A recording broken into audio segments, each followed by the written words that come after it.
Price Lord pastor. Praise Lord அம்மா, எப்படி இருக்கீங்க? Praise Lord pastor. கர்த்தருக்குள் மகிழ்ச்சியாக இருக்கிறோம் பாஸ்டர். அப்படியாக நீங்களும் உற்சாகத்தோடு வந்திருக்கிறீர்கள்.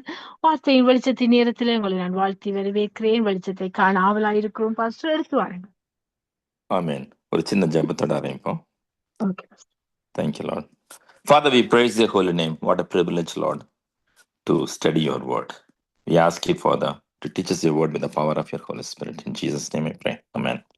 ஆண்டவரே, உம்முடைய பரிசுத்தாவியின் மூலமாக உம்முடைய வார்த்தையை எங்களுக்கு போதித்தருளும், வெளிப்பாட்டு ஞானத்தை தாரும், அதன்படி நடக்க கிருபை செய்யும் ராஜா. அன்பரேசுவின் இன்ப நாமத்தில் ஜெபிக்கிறோம், ஜீவனுள்ள நல்ல பிதாவே. ஆமென். இன்னைக்கு நம்ம பார்க்க போறது 2 கொரிந்தியன் 19:20 படிக்கிறேன். என்னாலும் சில்லாவினாலும் திமோத்தியினாலும் உங்களுக்குள்ளே பிரசங்கிக்கப்பட்ட தேவகுமாரனாகிய இயேசு கிறிஸ்துவும் ஆம் என்றும் அல்ல என்றும் இராமல் ஆம் என்றே இருக்கிறார். எங்களால் தேவனுக்கு மகிமை உண்டாகும்படி தேவனுடைய வாக்குத்தத்தங்கள் எல்லாம் இயேசு கிறிஸ்துவுக்குள் ஆம் என்றும் அவருக்குள்ளே ஆமேன் என்றும் இருக்கிறது. எங்களால் தேவனுக்கு மகிமை உண்டாகும்படி தேவனுடைய வாக்குத்தத்தங்கள் எல்லாம் இயேசு கிறிஸ்துவுக்குள் ஆம் என்றும் அவருக்குள் ஆமேன் என்றும் இருக்கிறது. இந்த வசனம் என்ன சொல்லுதுனாக்க, இயேசு கிறிஸ்து சிலுவையில மரிக்கும் போது இது முடிந்தது அப்படின்ட்டு மரிச்சாரு. பொதுவா நம்ம எல்லாம் ப்ரேயர் பண்ணும் பொழுது, ஜெபம் செய்யும் பொழுது, நம்ம பழைய ஏற்பாட்டு ஃபார்முலாவை யூஸ் பண்ணி ஜெபம் பண்ணுவோம். நம்முடைய தேவைகளின் அடிப்படையில நம்ம ஆண்டவர்கிட்ட ஜெபம் செய்வோம். ஆனா வேதம் என்ன சொல்லுதுன்னாக்க, இயேசு கிறிஸ்துவுக்குள் எல்லா வாக்குத்தத்தங்களும் ஆம் என்றும் ஆமேன் என்றும் இருக்கிறதே அப்படின்னு சொல்றதுனால நம்ம தேவைகளை அவர்கிட்ட கொண்டு போகாம அவருடைய நிறைவை வைத்து நம்ம ஜெபம் செய்யணும். அது சரியான ஜெபம். ஸ்கிரிப்சுரலி கரெக்டும்பாங்க. இந்த வேதத்தின் அடிப்படையில, வேதாகமத்தின் அடிப்படையில அது சரியான முறையான ஜெபமாகும். பாருங்களேன், பிலிப்பியன்ஸ் 4:13 பார்ப்போம். பார்த்துட்டு திருப்பி இங்க வருவோம். பிலிப்பியர் 4:13.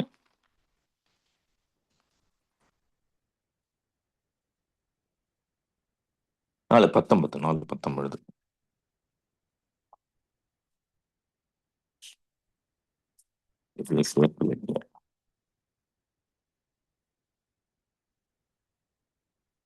4:19 பாத்தீங்கன்னாக்க, என் தேவன் தம்முடைய ஐஸ்வர்யத்தின்படி உங்கள் குறைவையெல்லாம் கிறிஸ்து இயேசுவுக்குள் மகிமையிலே நிறைவாக்குவார். இப்ப பாத்தீங்கன்னாக்க, என் தேவன் தம்முடைய ஐஸ்வர்யத்தின்படி, ஐஸ்வர்யத்தில் இருந்து இல்ல, ஐஸ்வர்யத்தின் படியே, அக்கார்டிங் டு ஹிஸ் ரிச்சஸ் இங்கிலீஷ்ல வரும். ஐஸ்வர்யத்தின் படியே அப்படின்னாக்க, பாருங்களேன், எங்கிட்ட ஒரு $100 இருக்கு, அதுல இருந்து எடுத்து உங்களுக்கு ஒரு $10 கொடுக்குறேன். அன்பார்ந்த நேயர்களே, அதுல இருந்து எடுத்து கொடுக்கறது ஐஸ்வர்யத்தில் இருந்து.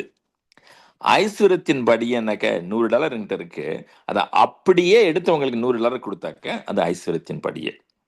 இப்ப ஆண்டவர் என்ன சொல்றாரு நம்ம கிட்டக்க, என் தேவன் தம்முடைய ஐஸ்வர்யத்தின் படி, according to his riches in glory, தம்முடைய ஐஸ்வர்யத்தின்படி உங்கள் குறைவையெல்லாம் கிறிஸ்து இயேசுவுக்குள் மகிமையில நிறைவாக்குவார். அப்படின்னா என்ன, அவரோட ஐஸ்வர்யத்தின்படி, அக்கார்டிங் டு ரிச்சஸ் அப்படின்னா அவருக்கு எந்த மாதிரி ரிச்சஸ் இருக்கு?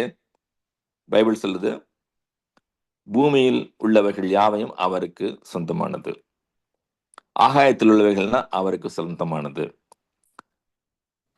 கேட்டில் அந்த 1000 hills இங்கிலீஷ்ல வரும், அது எப்படின்னு தமிழ்ல தெரியல, அதெல்லாம் அவருக்கு சொந்தமானது. அப்படின்னாக்க பூமியின் அது நிறைவும் கர்த்தருக்கு சொந்தமானது. அவ்வளவு ஐஸ்வர்யம் அவர்கிட்ட இருக்கு. நாம அவரை பிதான்னு கூப்பிடுறோம்.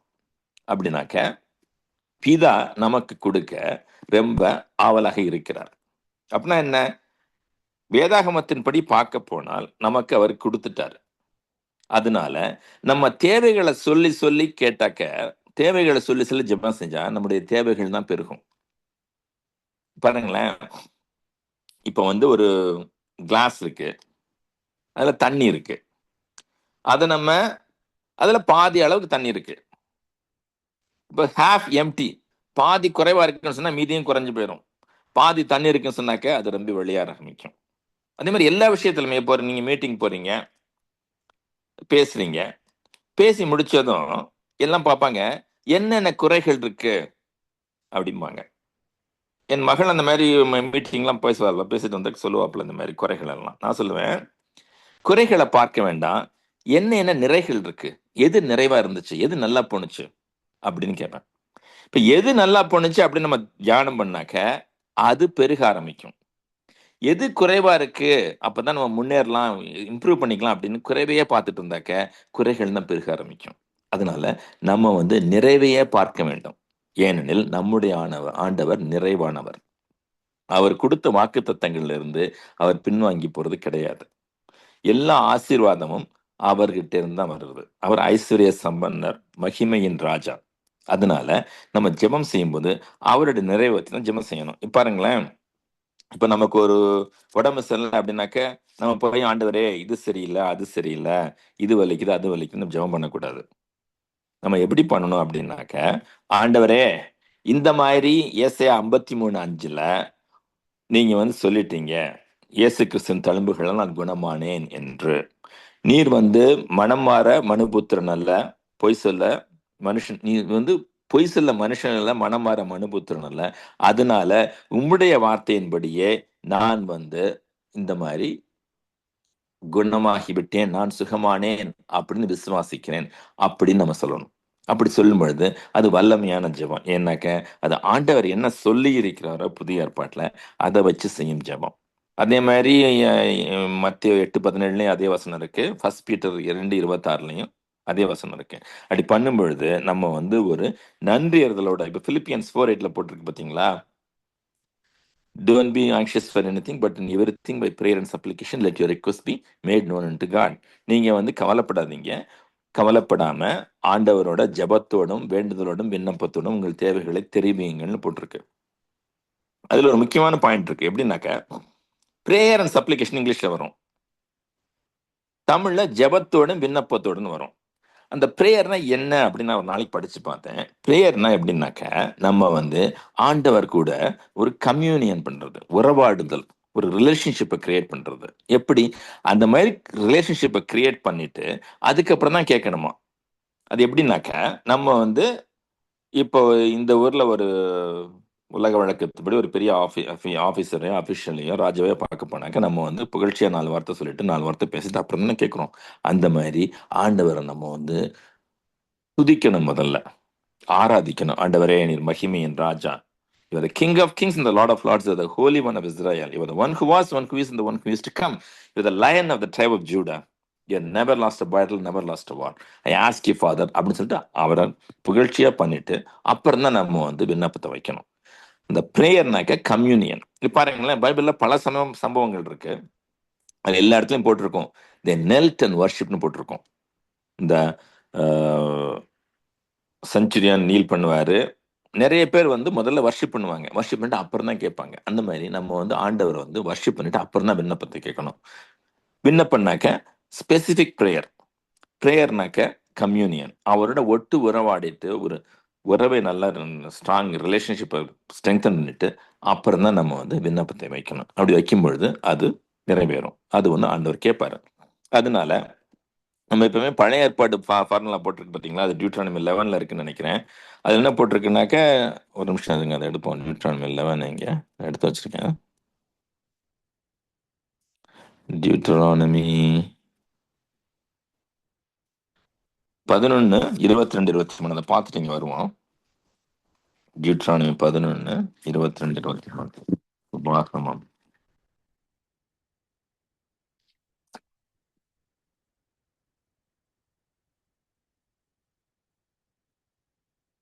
11, 22, 23. நீங்கள் உங்கள் தேவனாகிய கர்த்தரிடத்தில் அன்பு கூர்ந்து அவர் வழிகளில் எல்லாம் நடந்து அவரை பற்றி கொண்டிருக்கும்படி நான் உங்களுக்கு கற்பிக்கிற இந்த கற்பனைகளை எல்லாம் ஜாக்கிரதையாக கை கொள்வீர்களானால் கர்த்தர் உங்களுக்கு முன்பாக அந்த ஜாதிகள் எல்லாம் துரத்தி விடுவார். உங்களை பார்க்கிலும் ஜனம் பெருத்த பலத்த ஜாதிகளை நீங்கள் துரத்துவீர்கள். இந்த மாதிரி சொல்லிட்டாரு. அதனால அவர் பண்ற கற்பனைகளை எல்லாம் நம்ம வந்து கைப்பிடிச்சாக்கத்தான் அவர் வந்து பழைய ஏற்பாட்டில் ஆசீர்வதிப்பார்னு போட்டிருக்கு. கைப்பிடிக்க முடியுமா நம்மனால? ஓரளவுக்கு முடியும். சில விஷயங்களை பண்ண முடியும். ஆனா உண்மையா 100% பண்ண முடியுமா? முடியாது. அதனால பழைய ஏற்பாடு படி பார்த்தாக்க நமக்கு எந்த ஆசீர்வாதமும் கிடையாது. ஆனா புதிய ஏற்பாட்டுல இயேசு கிறிஸ்துவானவர் எல்லாவற்றையும் முடித்து விட்டார். I came to fulfil the law அப்படின்னார்ல, அந்த மாதிரி அவர் வந்தாரு. லாவை வந்து சட்டத்தைப்படி அந்த நியாயப்பிரமாணம் என்னென்ன சொல்லுதோ அதையெல்லாம் பண்ணி முடிச்சிட்டாரு. முடிச்சிட்டு ஆசீர்வாதங்கள் நமக்கு அவர் தந்துட்டாரு. அதனால எப்பவுமே நம்ம விசுவாசத்தோடு ஆண்டவரே இதை செய்து முடிச்சு விட்டீர் அப்படின்னு சொல்லிட்டு தான் நாம் போகணும். அப்படி பண்ணும்பொழுதுதான் நம்முடைய ஜெபங்கள் வல்லமையா இருக்கும். அதனால நம்ம வந்து எப்பவுமே விசுவாசத்தின்படி வார்த்தையின்படி நம்ம இந்த மாதிரி ஆண்டவர் நீங்க முடிச்சிட்டீங்க. இப்ப பாருங்களேன், பைபிள்ல வந்து நண்பார்ந்த நேர்களே கிட்டத்தட்ட 3000 வாக்குத்தத்தங்கள் இருக்கு. இந்த 3000 வாக்குத்தத்தங்கள்ல எத்தனை வாக்குத்தத்தம் நம்ம பயன்படுத்தணும்? அந்த வாக்குத்தத்தத்தை எடுத்து இந்த மாதிரி சொல்லிட்டீங்க அப்படி சொல்லி ஜெபம் செய்யும் பொழுதுதான் அதிசயங்கள் நடக்க ஆரம்பிக்கும். ஏன்னா வாக்குத்தத்தங்கள் நமக்காக கொடுக்கப்பட்டது. அந்த வாக்குத்தத்தங்களை நம்ம வந்து ஆண்டவர்கிட்ட எடுத்துட்டு போய் அதை சொல்லணும். எனக்கு போட்டிருக்கு பாத்தீங்களா, இப்போ வந்து இறைமையால் இருக்கும், வார்த்தையை தேடி கண்டுபிடின்னு போட்டிருக்கோம். நம்ம வந்து நமக்கு நம்முடைய சிச்சுவேஷன், நம்ம சூழ்நிலைக்கு ஏற்ற வார்த்தையை கண்டுபிடிச்சு அந்த வார்த்தையின்படி நம்ம வந்து ஜெபம் செய்யும் பொழுது நமக்கு ஆசீர்வாதங்கள் வர ஆரம்பிக்குது. நம்ம வந்து மற்றவங்களுக்கும் ஆசீர்வாதமா இருப்போம். நம்ம ஜெபம் செய்யும் போது இப்போ ஒரு சின்ன கதை ஒன்று சொல்றேன். கதை எப்படின்னாக்க, ஒருத்தருக்கு வந்து ஒரு பணம் தேவைப்பட்டுதான். அவர் நண்பர்கிட்ட போயிருக்காரு. நண்பர் அவருக்கு ஒரு $1000 செக் கொடுத்துருக்காரு. செக்ல அவர் கையெழுத்து போட மறந்துட்டாரு. செக் ஃப்ரெண்டு கிட்ட கொடுத்துட்டாரு. ஃப்ரெண்டுக்கு ரொம்ப சந்தோஷம். ஆஹா, நம்முடைய பிரச்சனைகள் தீர்ந்தது இன்னைக்கு, அவசர தேவைக்கு நண்பர் பணம் கொடுத்துட்டாருன்னு சொல்லிட்டு செக் எடுத்துட்டு அவர் வந்து பேங்க்குக்கு போறாரு. பேங்க்குக்கு போனாக்க பேங்க்காரங்க ஒத்துக்குவாங்களா? அதை ஒத்துக்கல. ஏன்னாக்க செக்ல வந்து சிக்னேச்சர் கிடையாது. உடனே அவர் திருப்பி அவர் ஃப்ரெண்டு கிட்ட போய் சிக்னேச்சர் வாங்கிட்டு வந்துட்டு பேங்க் கிட்ட கொடுத்தாராம். அப்பதான் பேங்க் ஒத்துக்கிட்டுச்சு. அதே மாதிரி நம்முடைய ஜெபங்கள் எல்லாம் வந்து இயேசு கிறிஸ்து பண்ணிட்டாரு அப்படிங்கிற நம்பிக்கையோட இயேசு கிறிஸ்துவின் நாமத்துல நம்ம கேட்கும் பொழுது அதிசயங்கள் நடக்க ஆரம்பிக்குது. நம்ம ஜெபங்கள்ல வந்து இயேசுவின் நாமத்துல தான் நம்ம வந்து கேட்க முடியும். இயேசுவின் நாமத்துல போனாக்கத்தான் அந்த பரலோக வங்கி நம்முடைய இதை எடுத்துக்கொள்ளும், நம்மளுடைய செக் எடுத்துக்கொள்ளும். ஏன்னாக்க நமக்கு சோர்ஸ் வந்து இயேசு கிறிஸ்து மூலமா தான் வருது. நம்முடைய ஆதார், நம்முடைய சோர்ஸ்னாக்க நம்முடைய சோர்ஸ் வந்து ஆண்டவர்.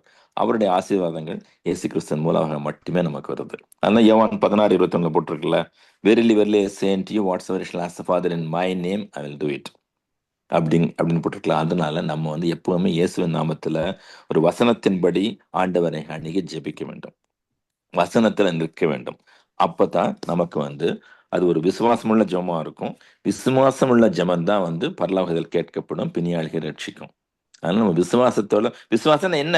ஆண்டவர் வசனத்தின்படி நினைக்கிறது தான் விசுவாசம். விசுவாசம்னாக்க அது இன்னொரு அர்த்தம் இருக்கு. அதுக்கு எபிரேய கிரீக் வார்த்தை வந்து பிஸ்டிஸ் போட்டிருக்கோம். அதுக்கு 2வது அர்த்தம் என்னன்னாக்க ஃபெய்த்னாக்க விசுவாசம்னாக்க ஆண்டவருடைய வல்லமை. அதுக்கு 2 அர்த்தம் இருக்கு. அதனால நம்ம வந்து வசனத்தின்படி நின்று வசனத்தின்படி ஆண்டவரை அணுகி வசனத்தின்படி நம்ம ஜெபிக்கணும். அப்படி ஜெபிக்கும் பொழுது அந்த வசனம் நமக்கு நம்முடைய வாழ்க்கையில் நிறைவேறும். நமக்கு வந்து நாமும் ஆசீர்வதிக்கப்படுவோம், மற்றவர்களுக்கும் நம்ம வந்து பெரிய ஆசீர்வாதமா இருப்போம் அப்படின்னு சொல்லிட்டு ஒரு சின்ன ஜெபத்தோடு முடிப்போம். ஆண்டவரே, உம்முடைய வசனத்திற்காக நன்றி அப்பா, உம்முடைய வார்த்தைகளுக்காக நன்றி, உம்முடைய வாக்கு தத்தங்களுக்காக நன்றி. உம்முடைய வாக்கு தத்தங்கள் எல்லாம் இயேசு கிறிஸ்துவில் ஆம் என்றும் ஆமென் என்றும் இருப்பதற்காக நன்றி. உம்முடைய வாக்கு தத்தத்தை சுதந்திரிக்க எங்களுக்கு கிருபை செய்யும். வாக்கு தத்தத்தை வாசிக்க, தியானம் செய்ய, அதை சுதந்திரிக்க எங்களுக்கு கிருபை செய்யும் ராஜா. அன்பரா இயேசுவின் இன்ப நாமத்தில் ஜெபிக்கிறேன் ஜீவனுள்ள நல்ல பிதாவே, ஆமென்.